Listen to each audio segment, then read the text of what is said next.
Hello and welcome to a video. That's kind of obvious, but yeah. Now, if you haven't seen the video we did about why we should raise the speed limit a little while ago, I'll link it up in the top right hand corner. Check that out. Because yeah, but now we've got a video about how we can remove the speed limit entirely. It's safer, it's smarter, and it's going to actually reduce our road toll. Now, I think it is kind of obvious, but we can't just get rid of the speed limit. We have to get something new, and that's what we're going to be talking about today. Let's get on to the intro.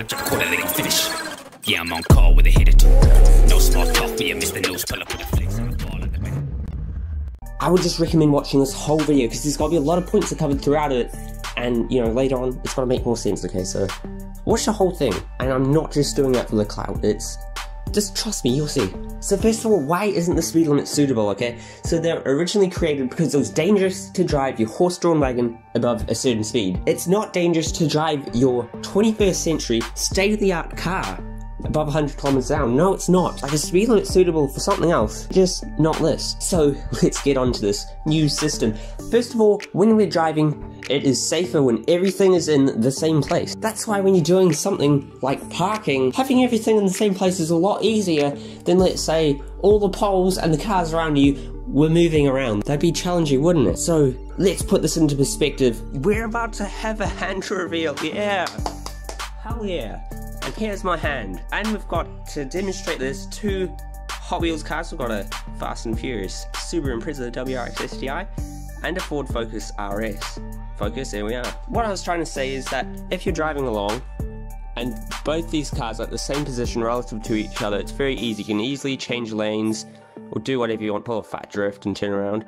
But if this guy is coming up and he's going way fast like this, and his cars that just keep on going past that fast, it's gonna be very hard to change lanes without crashing into a car, isn't it? So that's why it's much easier to drive if everything's in the same position relative to you. All these moving things are hazards. They require you to be constantly monitoring the road, looking out for them, seeing where that car was. That was just a few seconds ago, it was way behind you, now it's next to you, you know? And that's the first benefit of my new system, which I think we'll call something like the flow of traffic law. Flow of traffic. So how does this work, right? We could be driving along at 40 and it's fine. We could be driving along at 140 and it's fine. But here's the thing, you only get ticketed when here's the Impreza, it's going at this flow of traffic, and this Focus RS is going faster than the flow of traffic. That is the ticket. Or the Subaru Impreza, it's again going at the flow of traffic, and this Focus RS is going slower than the flow of traffic. That is another ticket. So that's how it works. You drive at really the same speed that everyone else is driving. So that what that would mean is that everyone sort of decides the speed that they're comfortable with driving, and you all drive with that. And like we mentioned in our previous video, people drive at a speed that they feel safe, because if they drive faster than that and they die, that's not good. You don't want to die, do you? And if you are enjoying this video, please, ever so slightly, just really softly, just tap the little like button. Yeah, you might like that. And very, very softly, just go ahead and absolutely destroy the subscribe button to see more videos. Now, throughout the video, we're going to be talking about a lot of people who, when with the speed limit, they'll drive at way different speeds to each other. Let's say speed limit's 50, there'll be people driving 45, and there'll be people driving 60. Now, this is because people driving 45, they want to follow the speed limit, while people are doing 60, they want to get there at a speed that they feel comfortable with. However, with the flow of traffic law, what's going to happen is that then all the fast drivers, they'll still be driving at 60, and the people that drive at 45 will think, it's the law now, I can drive faster, so I will drive faster. Most of these people that drive under 50 are doing it because it's the law, so they gotta follow the law. They have the skills to drive faster, but you know, they don't want the ticket. So then everyone will be driving at 60, not people drive at 45 and 60. Just to clarify, it'll make sense when you watch the video, just keep that in mind. So let's talk about, yes, this benefit. So let's say we've got this Impreza and he's doing 45 and he's wanting to merge into this lane so he can take his turn.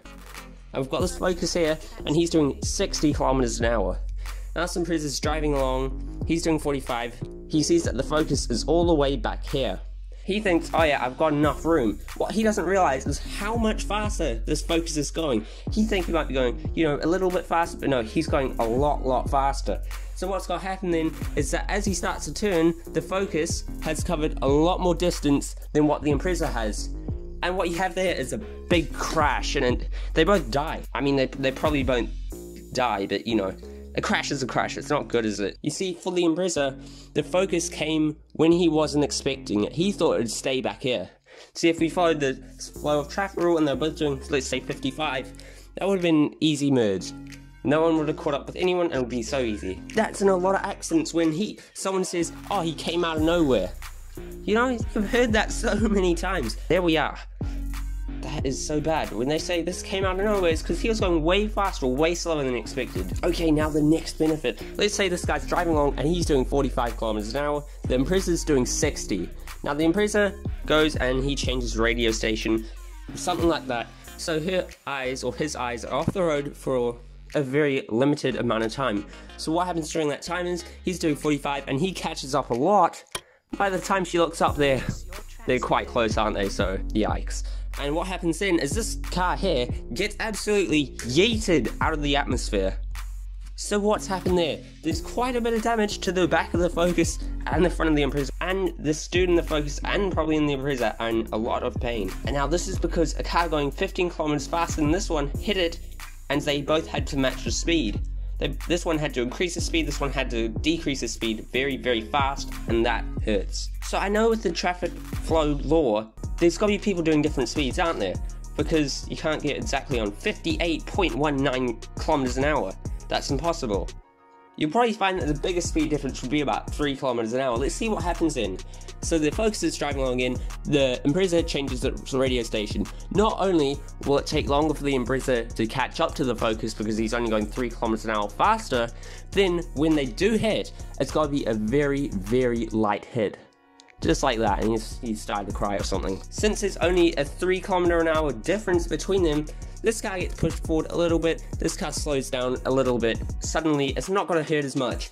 And also, the damage has got to be very, very minimal, because that's the thing with the crash. If it's a 3 kilometer an hour difference when you do 15, it's going to be much, much better. Now let's talk about another benefit. Let's say we're here and we're wanting to turn onto this road here. If these cars are driving at the same speed, like this, that's very easy to gauge that they're both coming at the same speed and he can turn out now. However, with the speed limit, people will drive faster, people will drive slower. So what will happen is, this guy's coming, and you know when you're driving in a car, when you're at a crossroad like this guy, it's very hard to judge these guys' speed.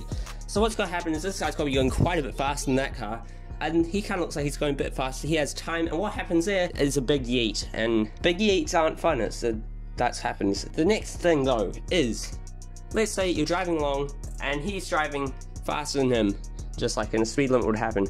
What's happening here is this car here is going through his blind spot. A blind spot is a blind spot because you can't see out of it, it's kind of obvious. But if he's here, that's kind of dangerous, you might not see him and change lanes. He's here, he might change lanes, and yeah, that's not very good. But the car's always constantly here, and you can see him because they'll always be traveling at that proportion to each other. So with most accidents, it does involve quite a large difference between the two speeds the cars are doing. That's what creates a big crash. Now let's talk about the possible fails. Now I can already see people saying, Chief, if there ain't speed limits, people just gotta be sending it everywhere. Makes sense, but like we said in the last episode of this, when we should raise the speed limit, people drive at speeds which they feel comfortable.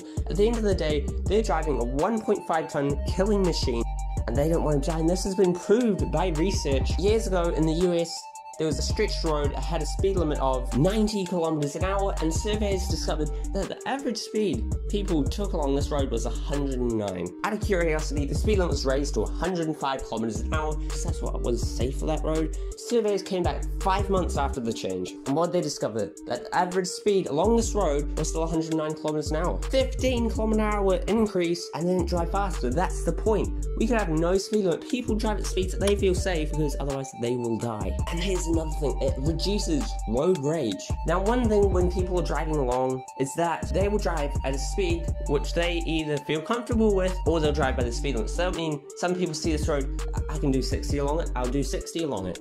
Then some people go, the speed limit's 50, I'll do 50.